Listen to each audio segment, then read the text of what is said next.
Amnesty international की report के मुताबिक इंडिया इजराइल को हथियार बेचता रहा, इन वार्निंग्स के बावजूद कि वो गाजा में नस्लकुशी का एक अहम हिस्सेदार बन सकता है। एमनेस्टी की नई मेड इन इंडिया रिपोर्ट ने 2596 शिपमेंट्स का जायजा लिया, जिनमें हथियार, गोला बारूद और मिलिट्री कंपोनेंट्स शामिल हैं, जो अक्टूबर 2023 से नवंबर 2025 के दरमियान इंडिया से इजराइल भेजे गए। एमनेस्टी इंटरनेशनल के मुताबिक इनमें हाथ से चलाने वाले छोटे हथियार, धमाका खेज मवाद जैसे ड्रोन और आर्टिलरी शेल केसिंग्स और ज़रापोश गाड़ियों के हिस्से भी शामिल थे, जो इजराइल की बड़ी दिफाई इदारे एल्बिट सिस्टम्स और इजराइल एरोस्पेस इंडस्ट्रीज को भेजे गए। इसी रिपोर्ट में म्यूनिशंस इंडिया लिमिटेड का भी जिक्र है, एक कंपनी जो इंडियन हुकूमत की मिल्कियत है, जिसने 1000 आर्टिलरी शेल सीधा एल्बिट सिस्टम को सप्लाई किए। ये बात मेड इन इंडिया रिपोर्ट के इस दावे को मजबूत करती है कि सिर्फ प्राइवेट कंपनीज नहीं बल्कि खुद इंडियन स्टेट भी इसमें शामिल है। एमनेस्टी इंटरनेशनल 2024 के इंटरनेशनल कोर्ट ऑफ जस्टिस फैसले का हवाला देता है, जिसमें गाजा में नस्लकुशी के मुमकिन खतरे को तस्लीम किया गया है। एमनेस्टी इंटरनेशनल का कहना है कि तब से इंडिया जेनोसाइड कन्वेंशन के तहत इन तबादले को रोकने का पाबंद है और उसने इंडिया से फौरन इजराइल को तमाम हथियारों के दिफाई सामान की बरामद बंद करने का मुतालबा भी किया है। इंडिया के वजारत खारजा के तर्जुमान रणधीर जायसवाल ने कहा है कि उनकी एक्सपोर्ट्स एक robust legal and regulated framework के तहत होती हैं, जो मुल्की कानून और बैनुल-अक़वामी जिम्मेदारियों के मुताबिक है। उन्होंने हथियारों की नौयत के बारे में या एमनेस्टी रिपोर्ट के बारे में कोई वजाहत नहीं दी।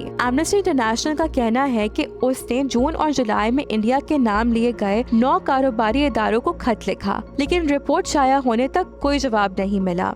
एमनेस्टी इंटरनेशनल और दूसरे ज़राए के मुताबिक इंडिया के असले की exports US, Germany, Italy, UK और फ्रांस की इसराइल को दिए जाने वाले असले की एक्सपोर्ट के मुकाबले में काफी कम है। इंडिया का किरदार अहम है लेकिन सबसे बड़ा नहीं। एमनेस्टी इंटरनेशनल की मेड इन इंडिया रिपोर्ट ने डिफेंस सप्लाईज को फाश करने के इंसानी हुकूक और शफाफियत पर नए संगीन सवालात उठा दिए हैं।